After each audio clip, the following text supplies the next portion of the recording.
السلام علیکم ورحمۃ اللہ وبرکاتہ۔ الحمد للہ رب العالمین والعاقبۃ للمتقین والصلاة والسلام علی اشرف الانبیاء والمرسلین ومن تبعهم بإحسان الى یوم الدین، اما بعد۔ قال اللہ تبارک وتعالی فی کلامہ المجید: اعوذ باللہ السمیع العلیم من الشیطان الرجیم، بسم اللہ الرحمن الرحیم۔ یا ایہا الذین آمنوا اتقوا اللہ وکونوا مع الصادقین۔ ناظرین، میں سہیل احمد رحمانی آپ تمام ناظرین کا ہمارے اس پروگرام وہ گناہ جنہیں معمولی سمجھا گیا استقبال ہے۔ ناظرین کرام، وعدے کے مطابق ایک بار پھر آپ کے سامنے حاضر ہوں ان گناہوں کو لے کر کے کہ جسے امت نے بہت ہی معمولی سمجھ لیا ہے۔ چند گناہوں کا تذکرہ، چند گناہوں کے بارے میں جسے امت کے لوگوں نے بہت ہی ہلکا سمجھ لیا ہے۔ گزشتہ نشست میں آپ کے سامنے باتیں پیش کی گئیں، جیسے شرک کے بارے میں، والدین کی نافرمانی کے بارے میں، ساتھ ہی ساتھ نماز کا ترک کرنا۔ تین گناہوں کا تذکرہ گزشتہ نشستوں میں آپ کے سامنے پیش کیا گیا۔ آج کی اس نشست میں انشاءاللہ آپ کے سامنے ایک نئی چیز کے تعلق سے ایک نیا گناہ تو یہ بہت دنوں سے چلا آ رہا ہے، لیکن امت کے اندر یہ گناہ لوگوں نے اتنا معمولی سمجھ لیا ہے، اتنا ہلکا سمجھ لیا ہے کہ بچے سے لے کر بوڑھے تک، کوئی جوان ہو، بچہ ہو، بوڑھا ہو، مرد ہو، عورت ہو، جہاں پر بھی اسے موقع ملتا ہے فوراً وہ یہ گناہ کر ڈالتا ہے، اسے احساس نہیں ہوتا ہے۔ اور کسی گناہ کا بندے کو احساس نہ ہونا یہ اس کے لیے اور تباہی کا سبب ہے۔ جسے ایک بندہ گناہ کرتا ہو اور گناہ کرنے کے بعد اسے احساس ہو جائے کہ ہاں مجھ سے گناہ ہو گیا، لیکن ایک بندہ غلطی کر رہا ہے اور اس کو وہ غلطی تصور ہی نہ کرے، یہ اس بات کی علامت ہے کہ اس کے دل پر مہر لگ چکا ہے۔ اس کا دل گناہ کر کر کے اتنا زیادہ اس گناہ کا عادی ہو گیا ہے کہ اب اس گناہ سے دور رہنا اس کے لیے بہت مشکل ہو گیا ہے۔ انہی معمولی گناہوں میں جسے امت نے معمولی سمجھا ہے، اللہ کے نزدیک معمولی نہیں ہے، لوگوں نے جسے معمولی سمجھا ہے، ایک گناہ ہے جھوٹ، جسے عام طور سے آج معاشرے کے اندر، آفس میں، گھر میں، بیوی سے، بچوں سے، باس سے، تجارت میں، ہر جگہ، یہاں تک کہ دین میں بھی لوگوں نے جھوٹ جیسی قبیح برائی کو عام کر کے رکھا ہے۔ اللہ اکبر۔ اللہ نے جو عظیم نعمت انسان کو عطا فرمائی ہے، عظیم نعمت کیا؟ اللہ نے قرآن مجید کے اندر بیان فرمایا کہ الرحمن علم القرآن خلق الانسان۔ اللہ اکبر۔ اللہ نے کہا خلق الانسان، ہم نے انسان کو پیدا کیا۔ پیدا کرنے کے بعد اللہ نے بندے کو جو عظیم نعمت عطا کی ہے، اس نعمت کا اللہ نے تذکرہ کیا۔ اللہ نے کہا علمہ البیان، میں نے انسان کو بولنا سکھایا، میں نے انسان کو کلام کی طاقت دی کہ بندہ اپنے ذہن کی باتوں کو بڑی آسانی سے دوسرے کے سامنے کہہ سکے، اپنے زبان کے ذریعے سے سامنے والے کا دل جیت سکے، سامنے والے کو اپنے طرف مائل کر سکے، اپنی پریشانی، اپنی تکلیف لوگوں سے بیان کر سکے۔ اندازہ لگائیں ناظرین کرام، یہ کلام کرنے کی طاقت اگر ہمارے پاس نہ ہوتی، اللہ اکبر، کتنا مشکل ہوتا کہ ہمارے جسم کے کسی فلاں حصے میں درد ہوتا تو ہم بتا نہیں پاتے۔ ایک بیوی اپنی پریشانی کو اپنے شوہر سے نہیں بتا سکتی۔ ایک بچہ جب چھوٹا ہوتا ہے اس کو برابر سمجھ میں آتا ہے والدین کو کہ ہاں بچہ میرا تھوڑا جلدی بولنے لگے تو زیادہ اچھا ہے۔ کیوں؟ سمجھ میں نہیں آ رہا بچے کو تکلیف کہاں ہے، سر میں تکلیف ہے، کان میں تکلیف ہے، جسم میں تکلیف ہے، منہ میں تکلیف ہے، پیٹ میں تکلیف ہے، کہاں تکلیف ہے اس کو نہیں معلوم ہوتا۔ لیکن اتنی عظیم نعمت اللہ رب العزت نے بندے کو دی ہے، بندہ اس نعمت کا غلط استعمال کرتا ہے، اور اتنا غلط استعمال کہ نبی صلی اللہ علیہ وسلم کے فرمان کے مطابق اکثر خطایا ابن آدم فی لسانہ، زیادہ تر غلطیاں ابن آدم اپنے زبان کے ذریعے کرتا ہے۔ غلطیوں کی کثرت انسان کے جسم میں جس مقام سے ہوتی ہے اس کی زبان ہوتی ہے. جھگڑے میں شروعات زبان سے ہوتی ہے، ہاتھ بعد میں اٹھتے ہیں. گالی میں شروعات زبان سے ہوتی ہے. اللہ اکبر. جھوٹ جب کوئی بندہ بولتا ہے تو اس کے ہاتھوں کے ذریعے وہ قلم بعد میں چلتے ہیں، پہلے مشورہ ہوتا ہے جھوٹ کے بارے میں، جھوٹ کی پوری پلاننگ ہوتی ہے. اللہ اکبر. جس زبان کو اللہ نے دیا تھا کہ بندہ اللہ تبارک و تعالیٰ کی شکر گزاری کرے، اللہ تبارک و تعالیٰ کے احسان کو بجا لائے، اس زبان سے اللہ کی حمد، اللہ کی تعریف، اللہ کی تحلیل، اللہ کی تکبیر بیان کرے، آج کا مسلمان اور آج کے دنیا کے لوگ اس زبان کو غلط چیزوں میں استعمال کر رہے ہیں، جبکہ نبی صلی اللہ علیہ وسلم نے اس بات کی ضمانت دی ہے، گارنٹی دی ہے. اللہ اکبر. ناظرین غور کریں کہ نبی گارنٹی دے رہے ہیں کہ جو کوئی بندہ دو چیزوں کی ضمانت مجھے دے دے، میں اس کے لیے جنت کی ضمانت دیتا ہوں. دونوں چیزوں میں سے سب سے پہلی چیز ما بین لحییہ، جو اس کے دونوں جبڑوں کے درمیان، یعنی اس کی زبان. زبان کا ملنا یہ ایک الگ نعمت ہے. اللہ اکبر. زبان ملنا یہ ایک الگ نعمت ہے، لیکن زبان میں کلام کی قوت دینا اللہ کتنی عظیم نعمت ہے. کتنے سارے جانور ہیں جن کی زبان تقریباً ایک ایک بالشت کی ہوتی ہے، ایک ایک ہاتھ کی زبان ہوتی ہے. جانور کو ہم دیکھ لیں، جو بڑے بڑے جانور ہیں ان کی زبان کتنی لمبی لمبی ہوتی ہے، لیکن ان کو اللہ نے کلام کی طاقت نہیں دی. انسان چھوٹی سی زبان کیا کیا بات کر لیتا ہے. میں آپ تمام ناظرین سے باتیں کر رہا ہوں، آپ آسانی سے سمجھ رہے ہیں، بڑی آسانی سے وہ باتیں آپ کو سمجھ میں آ رہی. کیوں؟ اللہ رب العزت نے انسان کے اندر یہ مادہ رکھا ہے کہ اس سے اگر کوئی اچھے طریقے سے کلام کرے، اچھے سے اسے بات کرے، وہ بندہ باتوں کو سمجھتا ہے. وہ انسان ہر دھرم ہوتا ہے جو اچھی باتوں کو سن کر کے بھی اس سے روگردانی کرتا ہے.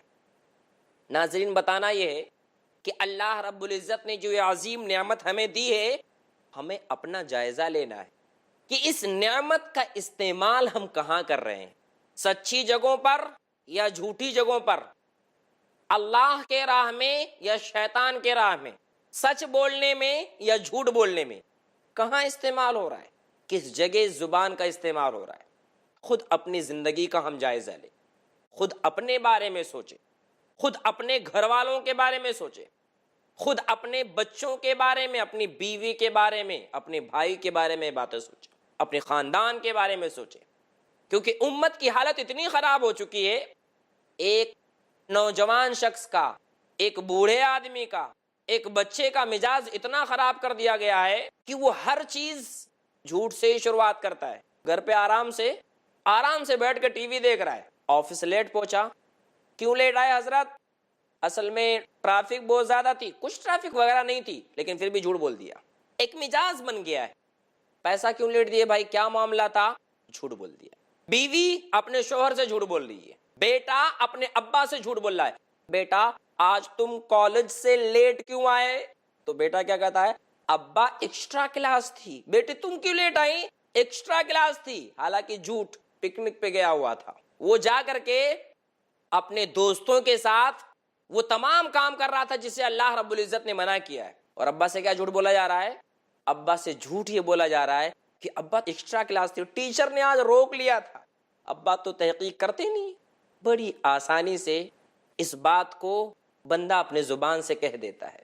لیکن یاد رکھیں ناظرین، قیامت کے دن ایک ایک لفظ، ما یلفظ من قول الا لدیہ رقیب عتید، جو لفظ بھی ہم اپنے زبان سے کہتے، ایک لفظ، چاہے وہ لفظ صحیح ہو چاہے وہ لفظ غلط ہو، تمام کے تمام الفاظ فرشتے اس رجسٹر میں نقل کرتے ہیں، جو رجسٹر قیامت کے دن اللہ رب العزت کے سامنے پیش کیا جائے گا. اور ناظرین آج امت کی حالت تو اتنا خراب ہو چکی ہے کہ لوگوں نے جھوٹ بولنے کے لیے ایک دن متعین کر لیا ہے. وہ کون سا دن ہے؟ اپریل فل، 1 اپریل. 1 اپریل کے دن کیا ہوتا ہے؟ اللہ اکبر. اس میں کئی سارے مسلمان بھی شامل ہیں، کفار کی مشابہت میں کئی سارے ہمارے مومن بندے شامل ہو چکے. کئی سارے وہ ایمان والے آ چکے ہیں جو کلمہ پڑھتے ہیں، جو رسول اللہ کی زندگی کے مطابق کہتے ہیں ہماری زندگی ہے، لیکن جب اپریل کا مہینہ آتا ہے تو اپریل کے مہینے میں یہ بری حرکتیں بھی ہوتی ہیں. استغفر اللہ. 1 اپریل کو مزاحیہ طور پر، مزہ لینے کے لیے، انجوائمنٹ کے لیے لوگ کیا کرتے ہیں؟ استغفر اللہ، جھوٹ بولتے ہیں. کسی کو فون کیے کہ بھائی تمہارے بھائی کا ایکسیڈنٹ ہو گیا ہے، وہ بیچارہ بھاگا بھاگا موٹر سائیکل لے کر کے نکلا. اب جا کر دیکھا تو اس کے بھائی کا ایکسیڈنٹ نہیں ہوا ہے. اب دوبارہ اس کو فون کرتا ہے تو ادھر سے ہنسنے کی آواز آتی ہے اور ساتھ میں کیا کہتا ہے؟ اپریل فل. استغفر اللہ. یہ مسلمان حرکتیں کرتا ہے، کبھی اپنی بیوی کے ساتھ، کبھی اپنے بچوں کے ساتھ، کبھی اپنے دوست کے ساتھ، کبھی اپنے کمپنی والوں کے ساتھ، کبھی اپنے باس کے ساتھ بھی ایسا معاملہ کرتا ہے. سامنے والا بھی ہنس کر ٹال دیتا ہے، سامنے والا بھی ہنس کر کے ٹال دیتا ہے، سوچتا ہے یہ تو کوئی بات نہیں، یہ تو چلتا ہے. من تشبہ بقوم فہو منہم. جس کسی شخص نے کسی کی مشابہت اختیار کی وہ سمجھ لے وہ انہی میں سے ہے. انہی میں سے.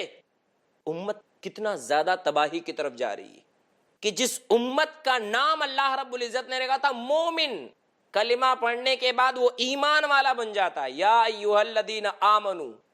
وہ ایمان والا 1 اپریل کے دن یعنی 1 اپریل کو کیا کرتا ہے؟ لوگوں کو جھوٹ بول کر کے اپنی طرف مزاحیہ طور پر لوگوں کا مذاق اڑا کر کے. بعض دفعہ ایسے بھی ہوتے ہیں کہ کئی سارے لوگ اسی جلد بازی میں نکلتے ہیں، ان کا ایکسیڈنٹ بھی ہو جاتا ہے. اللہ اکبر. کتنی غلط بات ہے، بہت ہی غلط بات ہے.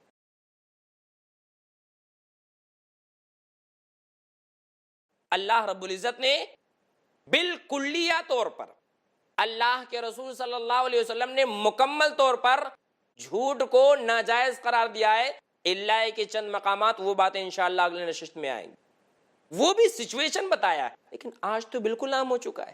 دل پر مہر لگنے کی بنا پر ایک معمولی سا انسان کچھ فروٹس خریدنے جاتا ہے، وہاں بھی جھوٹ بول دیتا ہے.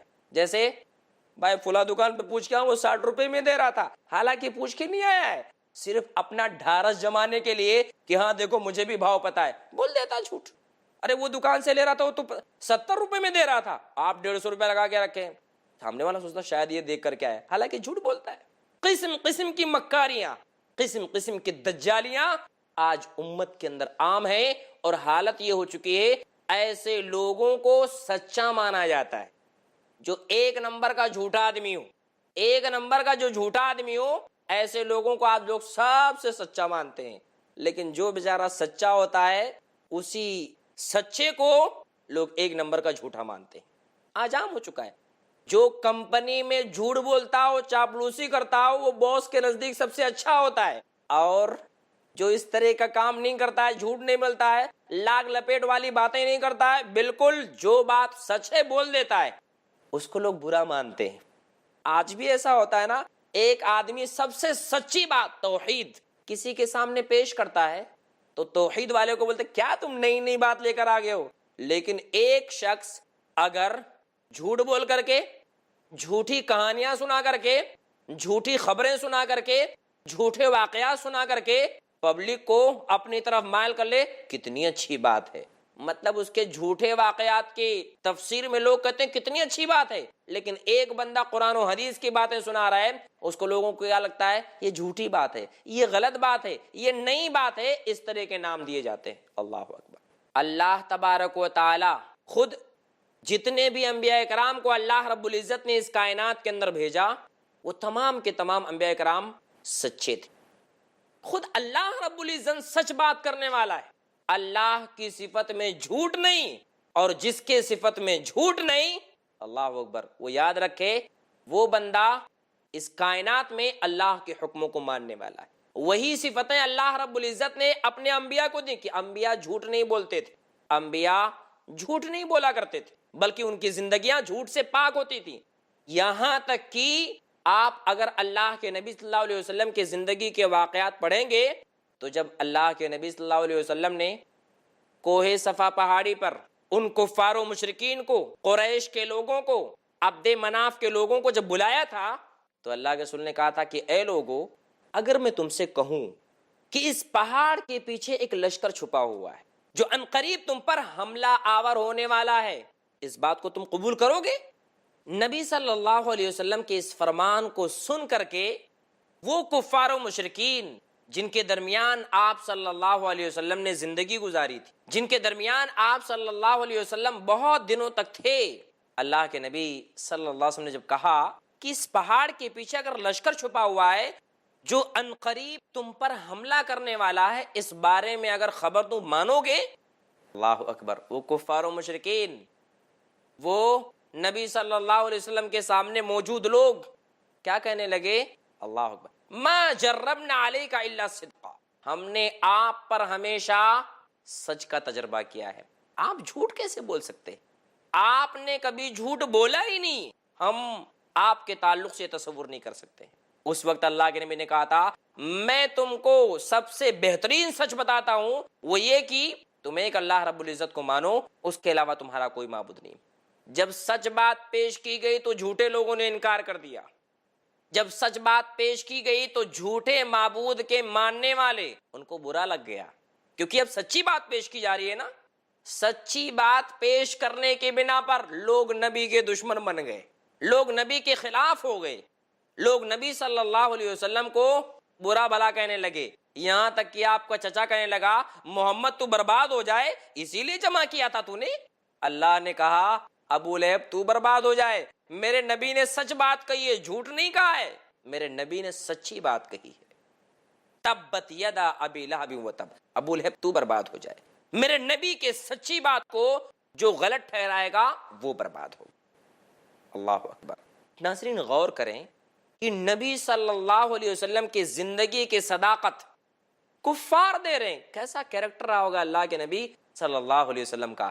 اسی لیے اللہ نے کہا وَإِنَّكَ لَعَلَى خُلْقٍ عَظِيمٍ، اے نبی پاک صلی اللہ علیہ وسلم ہم نے آپ کو اخلاق حسنہ سے نوازا ہے، اور ایسا اخلاق حسنہ دیا ہے جو بہت زیادہ بلند ہے۔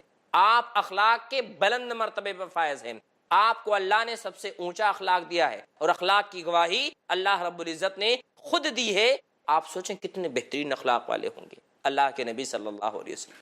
ناظرین کرام، اللہ رب العزت نے قرآن مجید میں سچے لوگوں کی فضیلت بیان کی ہے کہ ایک بندہ اگر سچ بولے گا تو اس کی کیا فضیلت ہے، کیونکہ بندے کو اگر فضیلت بیان کی جائے تو اس کی طرف تھوڑا رغبت کرتا ہے، آگے بڑھنے کی کوشش کرتا ہے۔ اللہ رب العزت نے کہا یا ایھا الذین آمنوا اتقوا اللہ، اے ایمان والو اللہ سے ڈرو، ہمیشہ ڈرو۔ ایسا نہیں کہ عالم صاحب سے بات ہو رہی وہاں سچ بول دو، اور جب عالم صاحب چلے جائے پھر جھوٹ بولنا شروع کر دو۔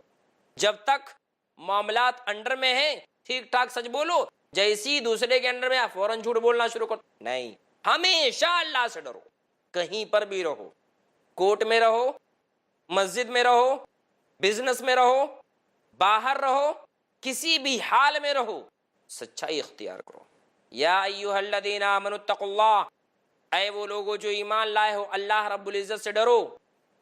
وَكُونُوا مَعَ الصَّادِقِينَ، اور تم سچے لوگوں کے ساتھ ہو جاؤ۔ اللہ اکبر، اتنی پیاری بات اللہ رب العزت کہہ رہا ہے، تم سچے لوگوں کے ساتھ ہو جاؤ۔ سچے لوگ کون تھے؟ کون سچے لوگ تھے؟ ظاہر سی بات ہے ہمیں دیکھنا پڑے گا، ہمیں تاریخ اٹھا کے دیکھنی پڑے گی کہ سب سے سچے لوگ جن کے سچائی کے بارے میں اللہ نے گواہی دی وہ کون لوگ تھے؟ وہ صحابہ کرام رضی اللہ عنہم تھے، وہ ابو بکر صدیق رضی اللہ تعالیٰ عنہ تھے، جو قولاً، فعلاً اور ظاہری باطنی ہر اعتبار سے اللہ کے رسول صلی اللہ علیہ وسلم کی باتوں کو قبول کرنے والے تھے۔ اللہ کے نبی نے دعوت دیا حق کی، سچ بات کی دعوت دی، ابو بکر نے کہا مانتا ہوں، آپ نبی ہیں، اس بات کو قبول کرتا ہوں۔ اللہ کے نبی صلی اللہ علیہ وسلم نے کسی عمل کے بارے میں کہا، فوراً کرنے کے لیے تیار، قلبی طور پر بھی اور عملی طور پر بھی۔ جیسے ابو جہل ایک مرتبہ آ کر کہنے لگا، جب معراج ہوئی آپ کو، ابو جہل آیا، کہا کہ ایک بات میں تم سے کہوں مانو گے؟ کہا کیا؟ کہا کہ اگر کوئی کہے میں راتوں رات آسمان پر گیا تھا، اس کو جھوٹ لگ رہا تھا، اس کو جھوٹ لگ رہا تھا، لیکن صدیق کو سچ لگ رہا تھا۔ اللہ اکبر۔ کہا اگر میں بات کہوں کہ راتوں رات کوئی شخص آسمان پر جائے، بیت المقدس پر جائے اور واپس آ جائے، ایسا ممکن ہے؟ کہا یہ بات کہی کس نے؟ کہا تمہارے ساتھی نے کہی ہے؟ کہا ابو جہل سن لے، اگر میرے ساتھی محمد صلی اللہ علیہ وسلم نے بات کہی ہے، میں ان کو سچا مانتا ہوں، ان کی بات بھی سچی ہے۔ اللہ اکبر! تب جا کے صدیق بنے۔ صدیق بندہ اس وقت بنتا ہے جب قولی طور پر، عملی طور پر، قلبی طور پر اللہ تبارک و تعالی کی طرف سے آئی ہوئی باتوں کو قبول کرے، اس کے کلام میں بھی سچائی ہو، اس کے اعمال میں بھی سچائی ہو، اس کے قلب میں بھی سچائی ہو۔ ایسا نہ ہو کہ زبان سے تو سچ بول رہا ہو لیکن دل میں کچھ اور ہی بیٹھا ہو۔ اس طرح کی سچائی اللہ رب العزت قبول نہیں کرتا ہے۔ کہ زبان سے سچ، عملی طور پر جھوٹ پر عمل کر رہا ہے، یہ بہت ہی غلط بات ہوگی۔ تو اللہ رب العزت نے اس آیت کریمہ کے اندر اس بات کا تذکرہ کیا کہ اے ایمان والو، اللہ سے ڈرو اور سچے لوگوں کے ساتھ ہو جاؤ، یہی سچے لوگ تمہیں آخرت کے دن کامیابی سے ہمکنار کریں گے، انہی لوگوں کے ساتھ تمہارا حشر ہوگا۔ اگر دنیا کے اندر تم ان کے ساتھ رہو گے، ان کی باتوں کو مانو گے، ان کے طریقے کو اختیار کرو گے تو تمہارے لیے فائدہ ہے۔ ناظرین، انشاءاللہ اگلی نشستوں میں آپ کو جھوٹ کے نقصانات بتائے جائیں گے، ساتھ ہی ساتھ بتایا جائے گا کہ بندہ کتنی قسم کے جھوٹ کے اندر مبتلا ہوتا ہے۔ وقت ہمیں اس بات کی اجازت نہیں دیتا کہ اپنے اس پروگرام کو مزید ہم آگے بڑھائیں۔ انشاءاللہ اگلی نشست میں ہماری ملاقات پھر آپ سے ہوگی، جب تک کے لیے ہم آپ سے رخصت چاہتے ہیں۔ والسلام علیکم ورحمۃ اللہ وبرکاتہ۔